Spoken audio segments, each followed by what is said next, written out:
కువైట్‌లో వస్తే వచ్చింది గానీ నేషనల్ డే. ఇక్కడ చూసుకుంటే మొత్తం అంతా గలీజ్ చేసేసినారు. ఇక్కడ ముఖ్యంగా వచ్చేసి చిన్న చెట్లు వచ్చేసి నాటిన్నారు ఇక్కడ మొత్తము. అవన్నీ తొక్కేసి పాపము చంపేసినారు చెట్లకి.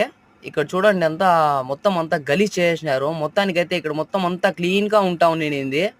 ఇక్కడ చూసుకోవచ్చు మీరు వాటర్ పైపులు కూడా పెట్టారు ఇక్కడ. వాటర్ పైపులు పెట్టారు పాపం బతికేదానికి. అయినా కూడా ఇక్కడ వచ్చేసి చిన్న పిల్లలంతా ఇక్కడ నైట్ పూట వచ్చేస్తారనమాట. ఇవన్నీ లైట్లు వచ్చేసి నైట్ పూట అన్నీ కలర్‌ఫుల్‌గా ఉంటాయి ఇక్కడ. మొత్తానికైతే చెట్లన్నీ చంపేసినారు ఇక్కడ చిన్న పిల్లలంతా తొక్కేసి ఇక్కడ. ఆ నేషనల్ డే ఇంకా రానులా, పోనులా. ఇంకా 25, 26 తేదీ అలా వస్తది. మొత్తానికైతే ఇవన్నీ చంపేసినారు ఇక్కడ చిన్న పిల్లోలంతా తొక్కేసి. ఇప్పుడు చూస్తే రోడ్డు మొత్తం ఖాళీగా పడింది. నైట్ అయితే ఇంకా పిల్లోలందరూ వచ్చేసి ఇంకా మొత్తం నింపేస్తారు. దీనికి అంతా ట్రాఫిక్ అయిపోతది ఇక్కడంతా.